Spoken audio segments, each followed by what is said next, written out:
All right, good morning, everybody. Thank you very much for coming on the show with me at this time. Let me do something real quick. Okay. All right, good morning, everybody. Thank you very much for coming. This is the first broadcast after some time. MET, how you doing? All right, good morning. Good morning, everybody. As you're coming in, please let me know where you're connecting from so I can actually throw a shout out to you guys, out there. Good morning.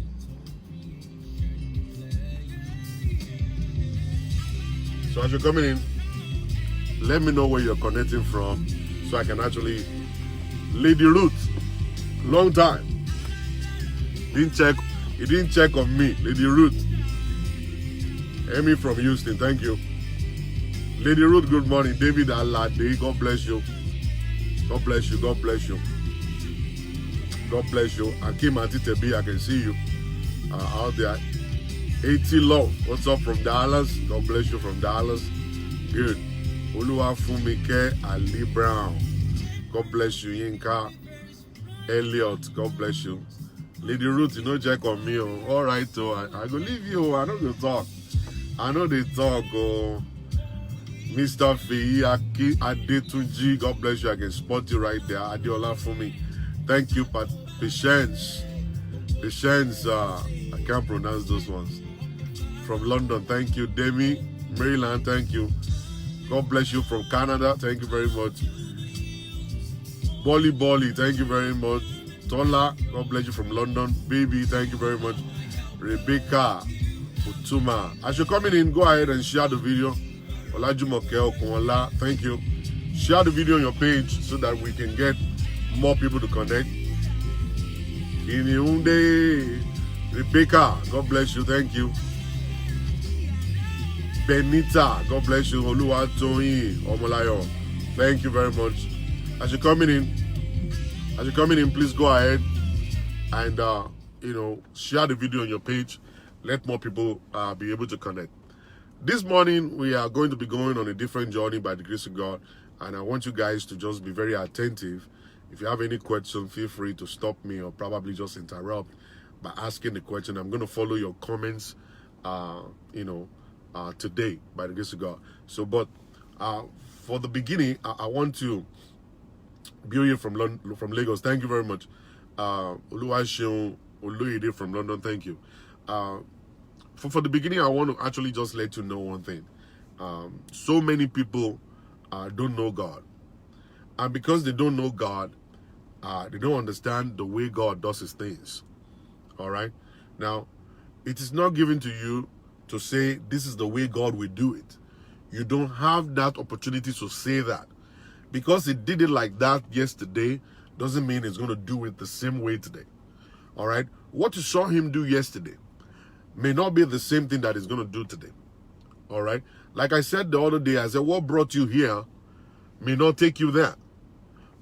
What brought you to this point in your life may not be able to take you or will not be able to take you to the next level of your life.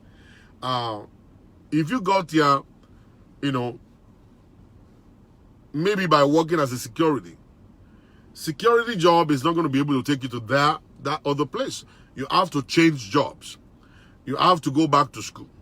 You have to find a way of starting a business. You have to find a way of treating your wife and your husband correctly. All right? In a relationship, how you get to this point in your life, it's a different way.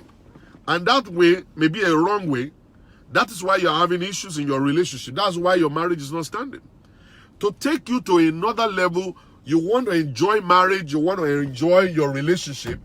For you to be able to get to that point of enjoyment, to that point of peace, you need to apply a different principle. The principle that you used to get to this point may not be able to take you to that point. People need to understand it. It's not because it's your fault. It's not because you have sinned. It's not because of anything. It's just because that we Africans, we don't understand the beauty of having a personal coach. You have to have a personal coach in your life, somebody that will actually follow you through, someone that will ask you questions, someone that will ask you where you're going, and then will be able to now lead you towards that direction until you get to that goal. A lot of distractions here and there, and many of us cannot see. I always want to tell you this. When you are the one in the problem, you may not be able to see what is going on in the problem. You may not be able to understand your strength. Because you are the one in the situation, you don't understand your power. You don't understand your strength. All right? You will just be inside of that relationship, inside of that situation, and you're going to continue to cry because there is no solution around. Whereas there is solution. Every problem that comes your way, there is a solution attached to that problem. And you may not be able to see it because you are blindfolded because of the situation. You are the one that is being affected. Your marriage is being attacked. And then you are not able to see. All right? But the solution is just right next to it. That is why you need a personal coach. That's why you need somebody to be able to see it clearly for you. The person is only going to be asking you questions, and you are going to be able to answer those questions. And inside of those questions and the answers, you will be able to find a direction for your life. All right? Now, many of us don't know God. We go to church, but yet we do not know God. What do I mean? Pastor Shola, what are you talking about? I understand what I'm talking about. I want to let people understand it too, so that you can be able to turn around and then your life will become meaningful. All right? I'm going to give you two different levels. Now, when David woke up in the morning, he was supposed to go to war. But let's say he didn't go. Then maybe because he was tired, or maybe because something happened. A king was supposed to lead the army with the captain to battle. But this time around, King David found himself at home, having a good time. He just woke up in the morning and he said, let me go on top of the roof. So he walked all the way on top of the roof, and he looked on the other side and he saw a woman taking a shower. Yellow pawpaw, you know what I'm saying? Yellow pawpaw, everything standing well, everything looking good, and all kinds of stuff. And a woman that has already got 300 wives now looked at another woman, say, wow, look at this one. Okay, if I can have this one for myself, send somebody to go get that one, slept with that woman, kata come bust, killed the husband of that woman, and at the end of the day married the woman. The first child died, the second one was Solomon.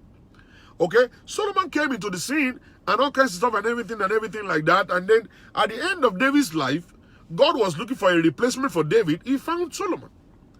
And then Solomon became king. And then now I began to ask people, listen, I want you guys to listen carefully. Could we say it was God that led David to go on top of the roof?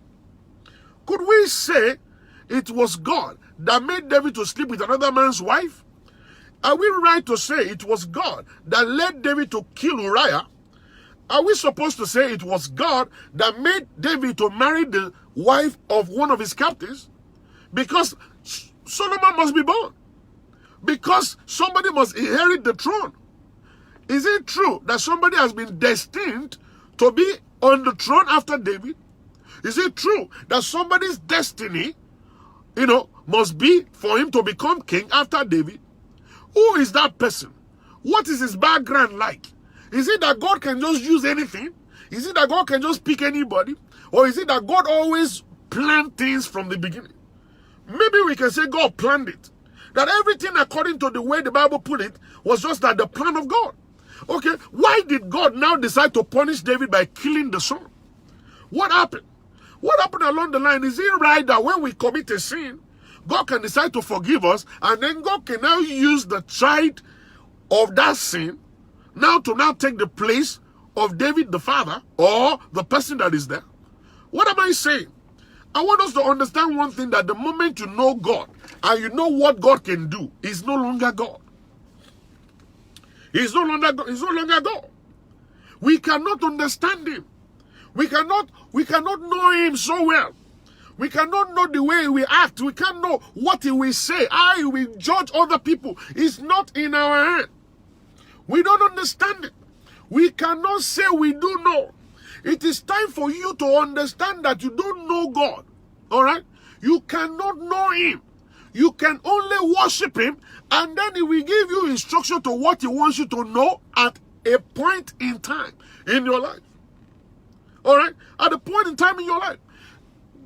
Paul was saying, he said that I may know him with all what Paul has done, with all his journey and every messages he has preached. He kept on saying that I may know him, that I may know him, that I may know him. And I began to ask Paul, why are you saying that you may know him? Don't you know him enough?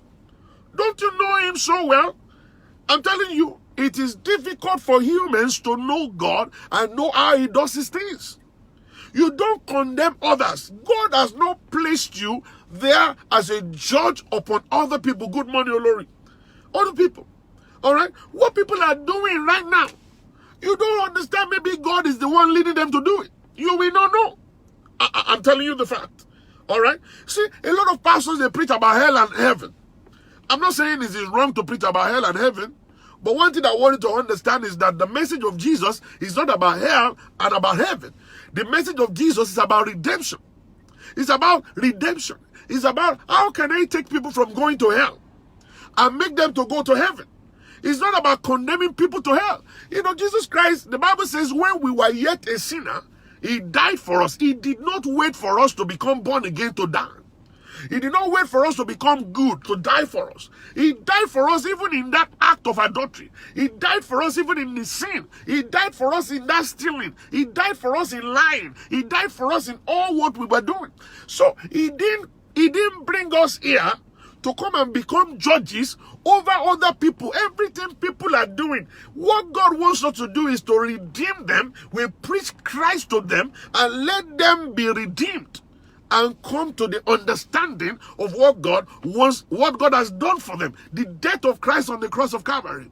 It is not that we have to rejoice because we know God or we are on the side of God. We rejoice and say, they are going to hell. Hey, that is not the message. Oh, they are going to hell. That's not the gospel. The gospel is supposed to be Jesus, and Jesus, his message is the message of redemption, that we will love the sinners, love the people that are in the world, love those ones that are, homosexuals, love lesbians, love the gay people, love the armed robbers, love everyone, because through that, you will redeem them to come to Jesus instead of you condemning them. We condemn and say you go to hell. They are going to hell. We rejoice. We glorify, as if to say we are truly going to heaven. How many of you know where you're going? Do you even know where are you going to heaven? Do you know maybe your work is going to burn? Do you even know maybe you are qualified for heaven or not? You don't even have that. You don't have that understanding. That understanding is not given to you. We are all just trying. We are all just by the grace of God doing what we're doing. It is by His grace we will make heaven. It is by His mercy we will make heaven. It is not by our work. It's not by the way we look. It's not by taking off your hearing. It's not by not wearing pants. It's not by this. It's not by that. It is by His mercy and His grace that we will make heaven. So you're supposed to be sad when you see sinners and then preach Christ to them and love them and bring them to the knowledge of Christ. And that is where I'm going. And I want you guys to just see that. But that's not the topic of this morning. Just for you to have a different mentality, a different understanding about God. You will not understand it. You need to read it. You need to meditate on it. And then you will understand what I'm saying. All right? Don't be over spiritual. Don't be over syllabus as a Christian. Don't be too no, Mrs. Too no, Mr. Too no. You are a Nigerian. You don't know nothing. Jackie Robinson, you don't know. The people that brought Christianity to you, you should go and listen to them. Go and listen to the ones that brought Christianity to you. You don't know nothing. All right? So, but that's not my point today. My point today is that you need to stop. You need to stop setting up disaster for yourself in marriage. Don't set it up for yourself. Don't set up disaster for yourself. So many people, so many of you guys, you set up disaster for yourself. You set up fall for yourself. You set up destruction for yourself. You set up destruction for yourself. You set up calamity for yourself without you knowing. And that's what I want to talk about today real quick. Because, once you understand, once Once you accept Jesus as your Lord and Savior, you know you are going to heaven. I don't think this, you see, I don't want to address this issue. I don't want to address this issue at all, because people just read the Bible, they just carry it like that and just believe that's the way it is. You know, I'm not here to come over and just argue with people. I've said my stuff. Those people who understand what I've said will follow it and stuff. You need the mercy and the grace of God. That's what you need. It's not about you saying one stuff, I'm a Christian, I'm a Christian. Forget about that stuff, you know. Now, what am I saying? So many homes are in disaster, in situation today. So many marriages are going down the drain. Why? Because, listen, it is because the foundation that was laid, or the foundation that you are laying right now, is going towards destruction. Towards destruction. Now, what do I mean? So many of you guys don't understand that you are setting a pace for yourself when you are doing a society wedding. When you are spending $29,000, $30,000, $40,000 getting married, you are setting a foundation as high as Oluma Rock for yourself.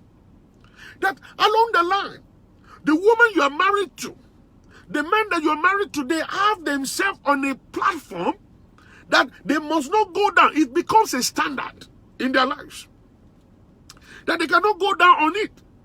The people that wants to do well in life, they start from zero. People that really want to do well in life, they start from zero. It doesn't matter even if you have that money. Some of you have the money, but you spend it, and you now set up a standard for yourself that everything you have to do must have to be on this same platform. That platform will kill you one day, because now you begin to see requests. Heaven forbids that you lose your job, or your business got closed down, and you're not able to meet the need of that woman on that same level. And then you are trying to bring the woman down to another level. It will become a disaster. It will become a problem. But if you want a happy home, and you want a kind of a constant home and relationship, you start from zero. You don't build a relationship upon a platform that is higher than yourself. You don't want to impress a woman. You don't want to impress a man. The moment you build that particular mountain, okay, and you sit your marriage on top of that rock, you are going to keep on feeding that same platform until you die. Then you have forgotten one thing. Some people don't have the money to go and get married and spend $29,000, $30,000. They will say, let us put it on a credit card. When they put it on a credit card, then they are going to be making payment on that one, $29,000. They are making payment on credit card bills. They are making payment on the mortgage. They are making payment on their school loans. Understand? They are making payment on the car. They are making payment on insurance. They are making payment on cell phone bills. They are making payment, and then they do big man in Nigeria. They do big man in Nigeria, and they put it on another credit card to go and do big man in Nigeria. So they are paying. And that is why marriages always end up in disaster, because two things always mess up. Money and women will always mess people up. Money and women. And how can a wife mess the husband up? Is because the man has put himself upon a level where he could not maintain. And then the woman she's already used to that level. She's been eating over at Italian restaurant. She's been shopping at the mall. She doesn't go to the outlets to shop. She doesn't go to any other shop. She goes straight to the mall to go and shop. All right? So now, you cannot provide that same amount of money anymore. You are now trying to bring her down. Now she's refusing to come down because her friends are on that level. You know, when you put yourself on a mountain, your friends are going to come over and meet you on that mountain. Other ones that are on the same mountains will gravitate towards you. Other people that are actually living that same fake life will be the one that will come around you. And then when they come around you, it will become a situation where will you be the one now to downsize? Why will you be the one to downsize? You cannot downsize. You have to continue to live that fake life. You have to continue to live that fake life. What will my friends say? How will I still be able to go to the same party with them? How will I be able to buy the same clothes like they are buying? Will my own now be different? Am I not going to be wearing Ankara? Am I not going to be able to wear brand names? Will I still be able to drive my Mercedes? Am I still going to be able to drive my Jaguar and my Range Rover? Am I still going to be able to live in Beverly Hills? Or I won't be able to do so. Now, if you now go and build that mountain by yourself from the beginning, you are digging a grave for yourself, because things cannot always be constant. There is nothing constant in this world but change. The only thing that is constant is change. A rich man can become a poor man can become a rich man, with time. So you need to understand that things can happen. So you have to make sure you train yourself and train your wife to start from zero. When you start from zero, you build all the way up. You appreciate God as God is taking you higher in life. And if anything happens along the line that has to bring you down to zero again, you have passed through zero. You have gone through zero. You used to live on the life of zero. So you will be able to cope, and you knew exactly what you did that time to cope on the zero level as you continue to build back up all the way up to the brain. You will not lose your wife along the line. You will not lose your friends along the line, because the friends that you're going to have are going to be the same friends that you guys started together from zero, and you're going all the way up together, all the way up until you get to the mountain. So when you go down, all right, they will be the one to pull you up, because the friends that you see on top of a mountain, they are pretenders also. They don't have those things that they say they have. They are only faking it. So when you go down, the only thing they can do is to disconnect from you, because they don't want you to know that they don't have that kind of money that can bring you back up. They don't have that kind of support for you that can actually reestablish you back to where you used to be. You see, because friends are supposed to be there for friends, and what they do is when one friend is low, the other friend is supposed to support. But they don't have that kind of support money, and they don't want you to know that they don't have that support money. So they disconnect from you. They will disconnect from you instantly, so that at the end of the day, you will not be able to ask them for support, and you will not be able to ask them for anything, and then you will be struggling there, and then they start mocking you in their meeting. All right? They start mocking you in their meeting. And what can cause this? What can cause this situation is if you are getting married. Before you get married, before you enter into that particular church and exchange the ring, wife, husband, sit yourselves down. Ask them, what are you doing for money? How much are you making monthly? How much investment do you have? How much investment do you have? What are the commitments in your life? What are your responsibilities? All right? Are you paying child support somewhere? Do you have aged mothers and fathers that are old? Are you taking care of your brother's children? Are you taking care of your sister's children? Are you paying school fees of somebody that I don't know? You see, that is the time of truth. It's a time to open up, or it's a time of transparency. You see, people today, it is because you refuse to go for counseling. You don't hire a coach to coach you when you are about to get married or in your relationship. So these questions don't come up. These are questions that should come up. That you yourself supposed to sit down. Let your wife tell us, what is your level of education? Okay? What kind of a job can you get with this education? How much money can you make with this education? Where are we going to live? Are we living in New York City? You know that things are very expensive in New York City. How can we cope in New York City? How many children are we going to have? What is the cost of sending a child to college? What is the cost of sending 2 kids to college? How do we cope with it? When do we start a life savings? When do we have a mutual fund? What are we going to do for money? Are we building a house or buying a house? Or are we renting an apartment? These are the questions that are supposed to come up, that you yourself, you'll be rest assured that, okay, this particular man right here is a man that has got it going on. You understand all his investment. You have the understanding of how much is making per month. And that is the stuff that I have with a lot of Nigerian men, that you don't want to give up information to your wife. How much are you making per month? How much is your car note? How much is your car insurance? How about your cell phone bills? How much is your responsibility in a month? All right? So when we know, it is not compulsory that we have to do joint account. Even though Christianity promotes it, Christianity preach about it, I personally don't see a reason why we should have a joint account. But if we have a joint account, it will make things easy, or probably easier for the two of us. That is, if the two of them are faithful together and they are transparent. If I know how much you are making as a wife and you know how much I'm making as a husband, we will be able to put our money together because we both know the responsibility that we have. So my responsibility is your responsibility, your responsibilities, they are mine. So we put it together and then we have a budget. Okay, for you not to be able to dig a grave for yourself in marriage from day one before marriage, you have to put a budget in place. It's a lot of things. These are the mistakes that we made. These are mistakes that we went through. We must not allow other people to go through it. Other people must not go through the same problems that we went through.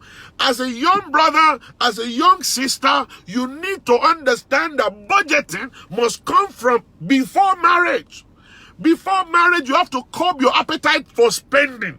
You have to be able to control your spending ability. You have to be able to control that particular demon in you that squanders money. You have to be able to control it. So it's going to be from day one before marriage, before I commit to you. Let us put a budget together. You are a doctor, I'm a doctor. I'm making 7,000, you're making 7,000. I don't see any reason for us to ever go broke in our lives. We can never go broke in our life. $14,000 a month is enough for us to be able to live a befitting life in New York City. What are we going to do with the money? All right, we're going to buy a house for $500,000. All right, our mortgage payment is going to be $2,500 a month. So $2,500 out of $14,000 is still chicken change. All right, what kind of cars are we going to be driving? Okay, let's say you want to drive a Jaguar, or maybe you want to drive a Range Rover, and I'm going to drive a Range Rover also. Our payment in a month is going to be probably another $2,000 for that, and then that's $4,500 for the cars with insurance and all kinds of stuff. And then you do all of that stuff, but make sure that one thing that you do is that you live below your means. You are making $14,000 doesn't mean that you have to spend $12,000. You are making $14,000 doesn't mean you have to spend $13,000. You are making $14,000 means that you have to spend probably $7,000, at most, to run your family. So the moment you get to $7,000, you know that this is a good budget here. Now we can run the family on the salary of one of us. So the other salary is going to go to savings. It's going to go to retirement if we don't have a plan with our jobs. So these are the things that you're going to do. So you have to put it together. Because one thing that you need to put at the back of your mind is that you cannot always make $14,000. There's going to be a day that will come. Is probably that your agency get closed down. Or probably the hospital got closed down. Or maybe you become, you had an accident and you are disabled. Or maybe something happened, you are not able to walk anymore. Then you have something to fall back to. So you're going to sit down and look into it together before marriage. This is the time of truth, a moment of truth. Somebody will ask me, Pastor Shola, but is it too late for me now to go into it? No, it's not too late. And you know what? It's actually the right time right now. 2019 is just around the corner, and this is December right now, and I think you still have some few more days to go into January 2019, and I believe that this is the hour, this is the time of truth right now, that we have to go back to the drawing table. Remember what I said at the beginning. Remember what I said at the beginning, that what got you here cannot get you there. It's impossible. All right? You must have been living without budget until now. And then you say, well, I'm here right now. Something got me here. Okay, no budget got you here. No plan got you here. But look at where you are. Is it a good place? Is this where you want to be? Is this where your dream wants to take you? Is this your goal? Is this your plan from the beginning? Then you now find out that, okay, if I want to really go to my goal, then I have to do something different. That what brought me here cannot take me over there. So I have to go and look for something different, another principle that I can engage that will take me to where I'm going. What is that principle? Now, let me now do budgeting. All right? Now, this is now December. Now, say, honey, Last year, we run without budget. Last year, we had no savings. Last year, we hardly, do anything. And we are here. That was what brought us to this place. That was a bad decision I made. And then we landed at a bad spot. But this coming year, 2019, I believe we should actually engage a different principle. Let us do budgeting. And then your wife will say, what do you mean by budgeting? All right. You now say, okay, we have to have a budget for the month. And let us run our family based on what you make. How much do you make? I make 4,000. All right. I make 4,000 too. So let my 4,000 now go to savings while we live on your 4,000. How easy is that going to be? All right. We have to actually downsize. We have to cut off some things that we don't need so that we will be able to meet up with that 4,000 and nothing more on that 4,000. And then you guys sit down together and then now start setting up priorities. Okay, what is on top of your priority list? What is on top of your own? Then we match it together and we remove everything that we think that we don't really need. Okay, we cut them off, cut this one off, cut the cable off, go and take internet alone and start watching CNN on YouTube. All right, cut the cable off or cut the land phone in the house off. It's going to save you another $20. All right. Another thing you can do is that, honey, I love to drink coffee. All right. I know, understand you love coffee, but you go to Dunkin' Donuts every morning to buy your coffee. That's almost about $3, $4, $5 a day buying coffee. And then you say, honey, why don't we go to Walmart and get a coffee maker for $15? And then every day once in a month, we are going to get the coffee and then we do it and then we make the coffee at home, and then we buy the Dunkin' Donut cups at Walmart, and I put it in the Dunkin' Donut cup. Psychologically, I would think I'm actually drinking. I'm drinking Dunkin' Donut. And then we'll be able to save ourselves of that $5 a day. Think about it. $5 every day. Multiplied by 30 days. Think how much you're going to be saving yourself. And that's going to be going into your account and it's going to be useful in the future. One thing that we always don't look into is that we don't look for now, we look for later. It's about later. It's not about now. If your wife has got the appetite to buy brand names, your wife has got the appetite to be shopping around, let her understand what she is doing that is not right. How much money she's wasting. Take her into the basement of the house. Open all the wardrobe there. Open all the bags. Open all the bembe that you put there. Ask your wife, what are you doing with all of these shoes? What are you doing with all of these clothes? What are you doing with all of this stuff that you bought? And let her see how much money she has wasted in course of the year to buy all of this stuff. And she's taking all the space in the house and clothes and shoes that is not really useful to her. And then she will say, well, I just bought them because these are Ashwebi and Batebi. Whenever we're doing party, we just buy them, but we're not supposed to wear it 2 times. Okay, I understand that you guys are supposed to buy it, but what is the importance of it?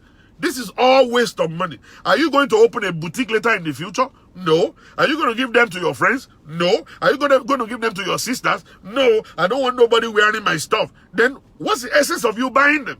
This is waste of money. $280 for shoe, $280 for a bag, $280 for the Ashwebi itself. You are talking about almost about $1,000 that you are spending 2 times in a month. That's stupidity. You don't want to do that. We want to save it for the raining day. And these are the ways that you're going to do things and do things and do things. And then the year 2019 will come. You are actually going to be engaging in different principles for your life, and then you're going to budgeting. You are actually going to be embracing service. You are going to be embracing, cutting down on your appetite to shop or to spend and squander money. I know a family, they always love to host people. They love to host people. They bring people to their home. They buy drinks. They cook food, like almost every time. It's a good thing. But I advised them, I said, bro, your wife is complaining. I said, I think you guys need to cut down on this. Why don't you do all this get together like once every 3 months? Once every 4 months. You don't have to do it every week. You don't have to do it every month because you are wasting money. Those ones, they know that they can drink for free here. They know that they're coming to eat for free. And they sit down from 6 o'clock all the way to 11, drinking. And at the end of it, you have wasted over $1,000 already because you have a big house and you want people to come and be admiring your house. But you are at the same time wasting money. Wasting money. These are the things that you need to do, and this is the right time for us to do it. 2018 is about to end. What brought you here is not going to take you through 2019. What brought you here is not going to take you through 2019. Where you want to meet yourself, it depends on where you want to be. Okay, it depends on your goals. Your goals will dictate the kind of principle you are going to apply. If you have a goal of saving 100,000 in 2019, you now have to now apply a different principle. If you have a goal of still having empty bank account, you can continue doing what you're doing, but you're not going to go to any different place, but this same spot you found yourself in 2019 or 18, sorry. If you want your marriage to go to another level, okay, I want my wife to be happy. I want my wife to enjoy. I want my wife to be peaceful. I want my husband to be accommodating. I want my husband to be, to be a good man. So what you used to do or what you did in 2018 that got them pissed off, what you're doing right now that is making them to be angry, you have to stop it in 2019. If you're the kind of person that just buy things without sharing with your wife, that stuff is making her to be mad. If you're the kind of a woman that go out all the time and you don't stay home to cook for your husband, that stuff is getting that man angry. In 2019, you need to now say, I'm going to change. I'm going to stay home and cook for my family.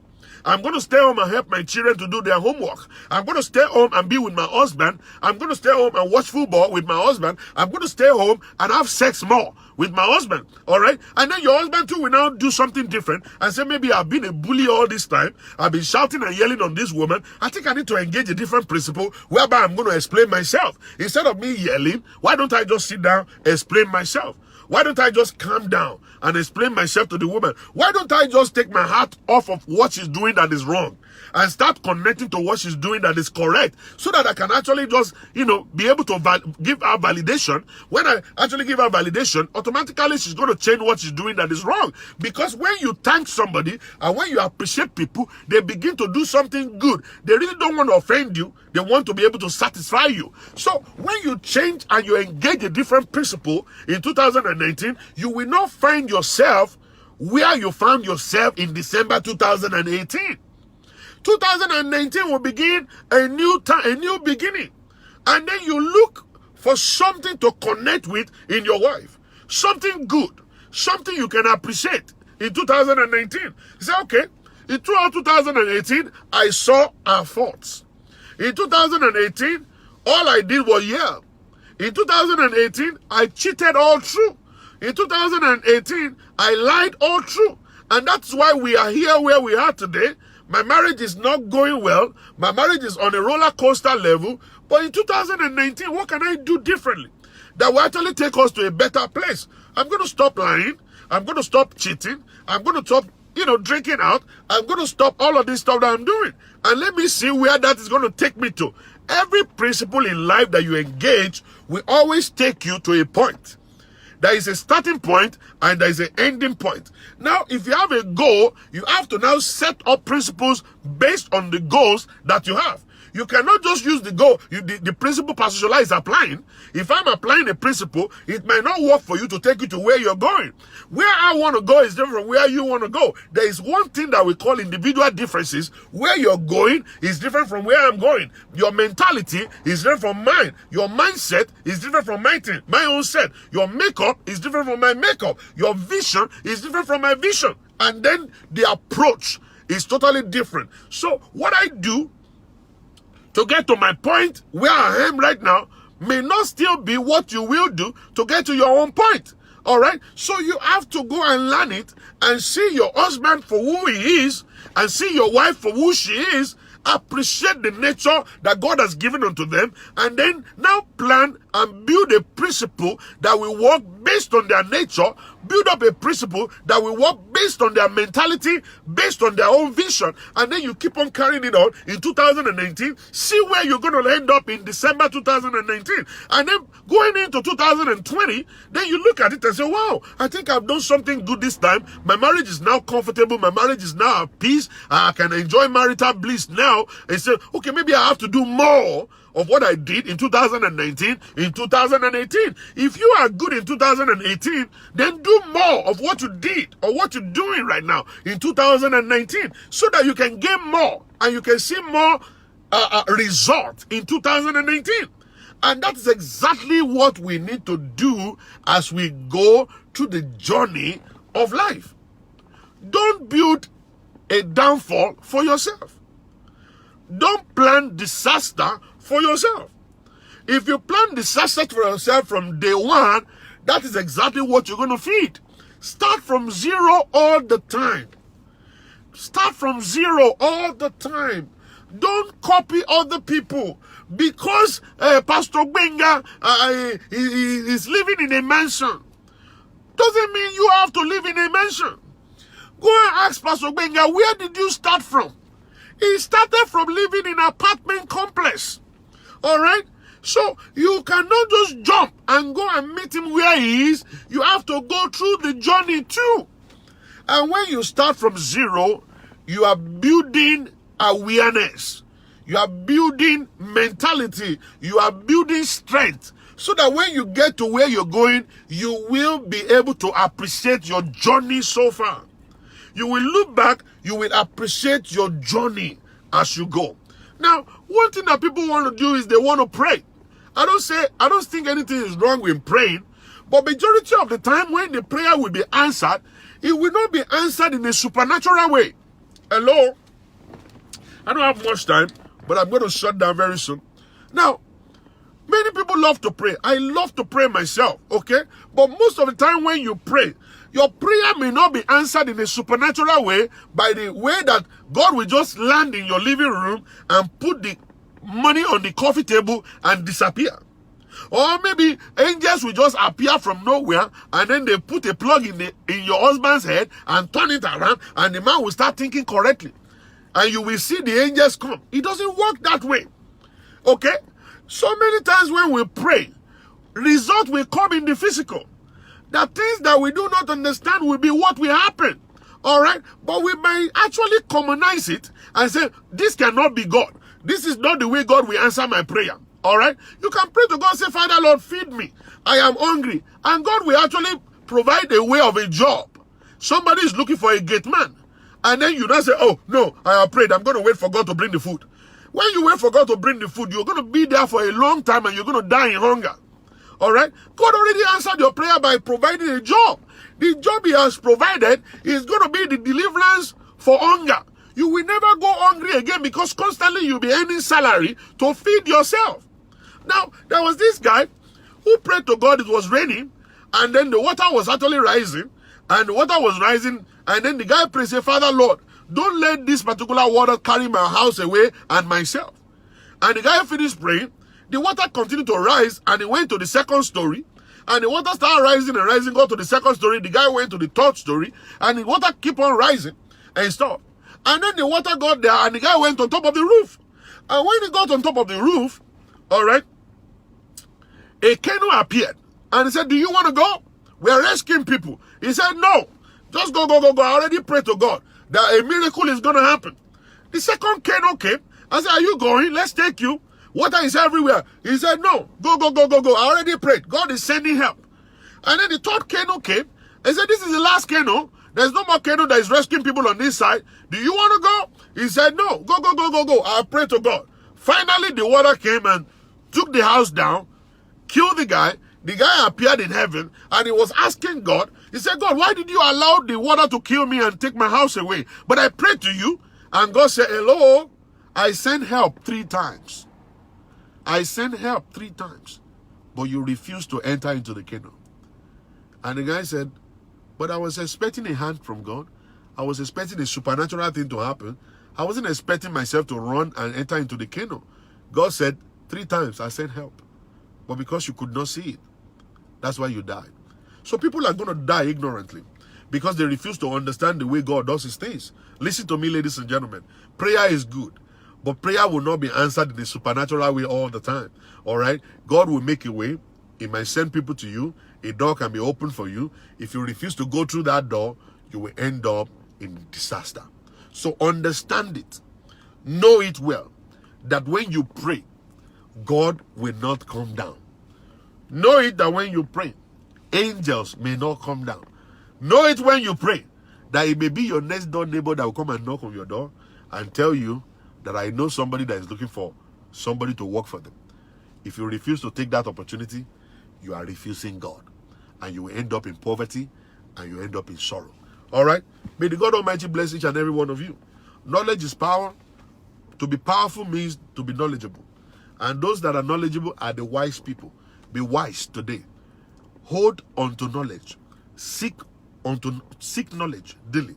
And you will see how you're going to end up in the name of Jesus. I want to thank God for one thing, that I started a school to become a certified professional coach in America. And that dream got fulfilled. It wasn't one day. It wasn't 2 days. Understand? I had that dream a long time ago. I put it to work. I worked with it. And I achieved it to the glory of God. I became a licensed, certified professional coach yesterday to the glory of God. Now, people who need counseling, not just counseling, you need coaching. That is, you want us to coach you through the rest of your journey. It's not something bad for you to bring a coach into your marriage, because what we're going to do is just to critically look at your marriage, and then we look at it for you, and then we ask you a couple of questions, and then be able to set you on your way as you keep going. All right? Every Nigerian home needs a coach. You need a coach. I'm available unto you. Call my office if you want me to come in and do something with you. We have received the knowledge. We have gone for the training. We have received the certification. Listen, there is nothing too hard for God to do. You have prayed about it, that God, I need a settled home. Now God is answering your prayer. This is an answered prayer today that you need to take advantage of. So you need my service. Call my office, bring me to your home, and let's sit down together. Let's see how we can coach you and your husband, to get to where you're going. I come to understand there is a difference between counseling and coaching. We are not supposed to instruct you. We are not supposed to dictate to you. We are not supposed to direct you, but we are supposed to coach you. It is in you already. What it will take to make your marriage a fulfilling marriage is in you already. The bridge across your journey is in your pocket. All you need to do is to bring that bridge out, stretch it forth, and step on it to go to that level. So we have been trained to be able to identify that, and we are actually doing a good job. To the glory of God, I already have over 10 hours of experience on that one already, by the grace of God. So if you feel you need a coach, a relationship coach, a life coach, someone to help you, your journey of life, you want to get married, you're already married, or whatever, feel free to call me. And I'm going to be there, by the grace of God. So thank you very much. Thank you for congratulating me. I really love that. I appreciate that. Thank you. We're going to be going, I'm actually going to be going for a different level next year. By God's grace, we have to do more of it. I have to be more educated in this field to be able to serve you guys right. So we're going to be going for more and more education, by God's grace, level upon level, stage upon stage, until we're going to be able to get to that point, by God's grace. All right. Thank you very much, guys, and God bless you. I want you guys to be expecting me in Maryland this coming week. Be expecting me in Maryland, where we're going to be teaching people how to massage your husband, to massage your wife, and at the same time, we're going to be talking about money and relationship, money and marriage. I'm going to be helping you, by God's grace. So, may God Almighty continue to bless you. Thank you very much, everybody. Love you.